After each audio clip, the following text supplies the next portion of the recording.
Hello friends, welcome back our channel. आप सभी का आपके अपने चैनल पर स्वागत। और आज हम बात करने वाले हैं बिहार जो आपका टेट यानी कि एस्टेट का एग्जाम होने वाला है, उसकी 60 दिन की स्ट्रैटेजी डिस्कस करेंगे।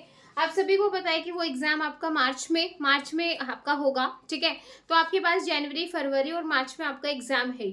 और अगर हम बात करें, आपका टोटल 150 मार्क्स का रहने वाला है, और जिसमें से हम आज कंप्यूटर साइंस की बात करेंगे कि किस तरीके से आपको जो है अपनी तैयारी करनी है ताकि आप अपना एग्जाम जो है वो क्वालिफाई कर सको, ताकि जो अगस्त में वैकेंसी आएंगी उसके लिए आप एलिजिबल हो सको। अगर आप ये बिहार टेट क्वालिफाई करोगे तभी जो अपकमिंग वैकेंसी है उसके लिए आप एलिजिबल होगे, ठीक है। तो बिहार टेट में ऑलरेडी आप लोगों को काफी डिटेल में डिस्कस कर चुके हूँ। अगर आप ये करोगे तो 2024 में आपकी जॉब पक्की है, क्योंकि अगस्त में काफी सारी वैकेंसी आने वाली है, ठीक है। तो टोटल जो है आपकी 15 यूनिट है कंप्यूटर साइंस की, है ना। जो आपका सिलेबस आया है, जो आपका प्रॉपर ऑफिशियल वेबसाइट पे आप देखोगे प्रॉपर सिलेबस आपको मिल जाएगा, जिसमें आपकी 15 जो है आपकी यूनिट है, और उसको हमें किस तरीके से करना है, ठीक है भाई। अब ज़्यादा टाइम तो है नहीं, ऐसा तो है नहीं कि भाई अभी नहीं आएगा तब पढ़ेंगे, ऐसा करने से नहीं होगा, क्योंकि सिलेबस आपका अच्छा खासा है और अच्छे खासे टॉपिक है। ऐसा नहीं है बहुत आसान दे रखा हो, बिल्कुल नहीं है। आप मेहनत करोगे तभी होगा, आपको चीज़ें समझनी पड़ेंगी, करनी पड़ेंगी। अब उसके लिए आपको करना क्या है, टोटल 15 यूनिट है। डेली आपको, जैसे नया साल आ रहा है यानी कि 2024 आ रहा है, आज है 29 तारीख, तो 29, 30 और 31। तो भाई अगर आप इन दिनों को जो है ये सोच के करो कि भाई मैं अच्छे से सिलेबस कर लेता हूँ, मतलब मैं 15 यूनिट को अच्छे से देख लेता हूँ, उसके बाद 50 मार्क्स का जो है आप उसको भी अपना देख सकते हो। उसके बाद जो है आप अपना सिलेबस को एक कॉपी में नोट डाउन करके अपना बना सकते हो कि भाई मुझे जो है कंप्यूटर साइंस यानी कि मेरे सब्जेक्ट को 3 घंटे देने हैं, 4 घंटे देने, और 1 घंटा मुझे जो 50 मार्क्स का आपका आएगा उसको देना है, ठीक है। तो डेली आपको 5 घंटे की लर्निंग करनी है डेली, यानी कि इन 60 दिनों में डेली आपको 5 घंटे की लर्निंग करनी है, यानी कि 60 दिन 5 घंटा, यानी कि 300 घंटे हो गए, ठीक है। अब डेली आपने 5 घंटे लर्निंग की, उस 5 घंटे में आपको जो है 4 घंटा पढ़ना है आपका सब्जेक्ट, और 1 घंटा आपको पढ़ना है आपका जो कॉमन पार्ट है वो, ठीक है। अब जो 4 घंटा है उसमें से आपको प्लस रिवीजन भी करनी है, क्योंकि चीजें हैं आप क्योंकि रिवाइज नहीं करोगे तो दिक्कत हो जाएगी। हम इस चीज को समझेंगे अच्छे से, ठीक है। तो टोटल 5 घंटे की लर्निंग है, 60 दिन तक करनी है, इसमें हमारा रिवीजन सब कुछ हो जाएगा।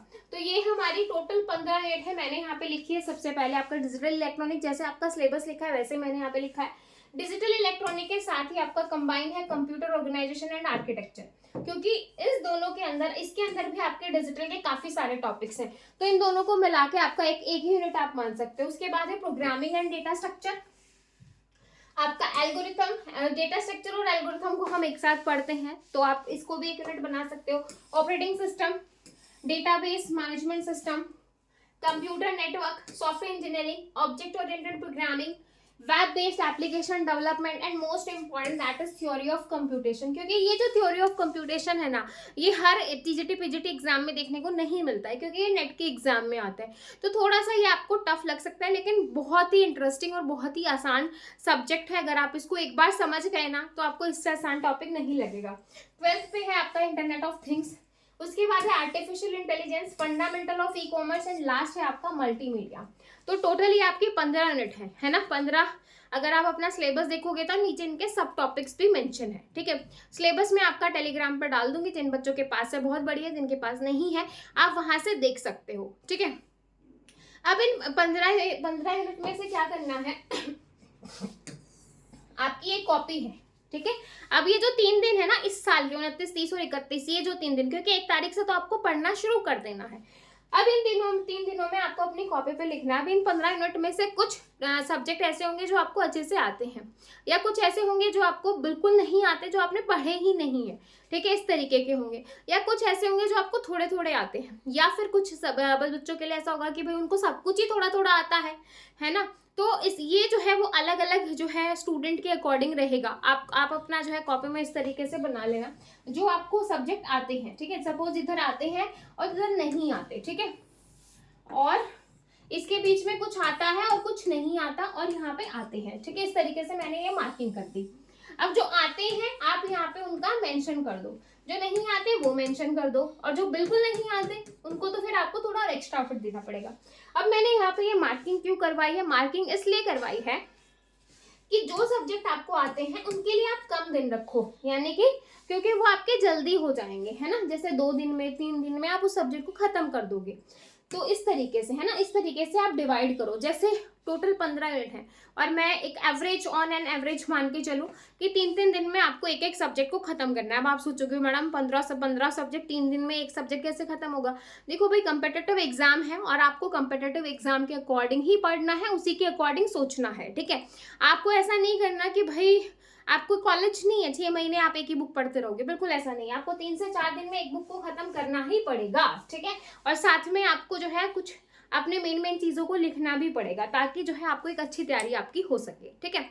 तो इस तरीके से ऑन एन एवरेज अगर मैं मानूं तो 15 सब्जेक्ट है, 3 दिन मैंने दिए तो 45 डेज हो गए, ठीक है। इन एडिशन 5 दिन अगर आप एक्स्ट्रा देते हो कि भाई कोई सब्जेक्ट आपको टफ लग रहा है, तो 50 दिन में आपने अपना पूरा सब्जेक्ट जो है वो खत्म कर लिया, ठीक है। अब 50 दिन में आपका सब्जेक्ट खत्म, मतलब आपका 50 दिन में आपका सिलेबस कंप्लीट हो गया है। उसके बाद आपको जो है 1 वीक यानी कि 7 दिन आपको रिवीजन करनी है। 7 दिन आपको क्या करना है? रिवीजन करनी है। उसके बाद 3 दिन फिर आपको फाइनल रिवीजन करनी है, ठीक है। इस बीच में अगर आपको एग्जाम डेट मिल जाती है तो वेल एंड गुड है, आपके जो दिन है वो कम ज्यादा हो सकते हैं, ठीक है। जहां तक पॉसिबिलिटी है कि आपको इससे थोड़ा ज्यादा ही टाइम मिलेगा, तो भाई अगर एग्जाम डेट आ जाएगी तो और अच्छी बात है, क्योंकि हमारा टारगेट यहाँ पे ये है कि एक बार पूरा सिलेबस हो जाए और उसके बाद मेरी 2 बार रिवीजन हो जाए, क्योंकि रिवीजन मस्ट है। रिवीजन नहीं होती ना तो हम एमसीक्यू में कंफ्यूज हो जाते हैं, ये होगा ये होगा ये होगा, इस तरीके से।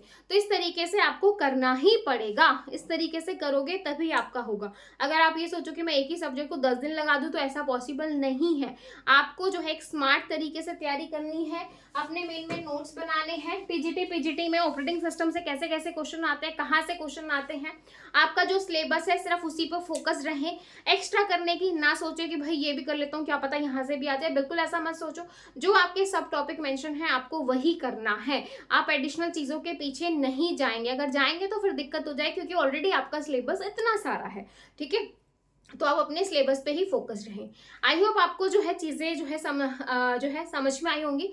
अगर आपको लग रहा है कि नहीं मैम हमारा टाइम जो है, हमारा एक चार्ट ही बना दो कि भाई डिजिटल इलेक्ट्रॉनिक को इतने दिन दें, कंप्यूटर ऑर्गेनाइजेशन को इतने दिन दें, टीओसी को इतने दिन दें, अगर आपको ऐसा कुछ है तो आप मुझे बता सकते हैं। वो मैंने इसलिए यहाँ पे नहीं बनाया क्योंकि भाई हर बच्चे का जो लेवल है वो अलग अलग होता है, लेकिन अगर आपको है तो आप मुझे बता सकते हो। मैं आपको प्रॉपर एक चार्ट बना के टेलीग्राम पे शेयर कर दूंगी, वीडियो में शेयर बता दूंगी, ताकि जो है आप एक प्रॉपर जो है आप 1 तारीख से अपनी स्ट्रैटेजी शुरू कर सको कि भाई आज मुझे ये करना है तो करना ही है, ठीक है। आप जो है एक दिन भी सिंगल दिन वेस्ट नहीं कर सकते हो, क्योंकि भाई 2024 में जॉब लेनी है तो, ठीक है। क्योंकि जॉब बार बार नहीं आती है, और बार बार नहीं आती है तो आपको एक बार ही लग के अच्छे से मेहनत करनी है, ठीक है। वीडियो अच्छी लगे तो लाइक जरूर कीजिएगा। फिर मिलेंगे नेक्स्ट वीडियो में। Bye bye, take care, thank you.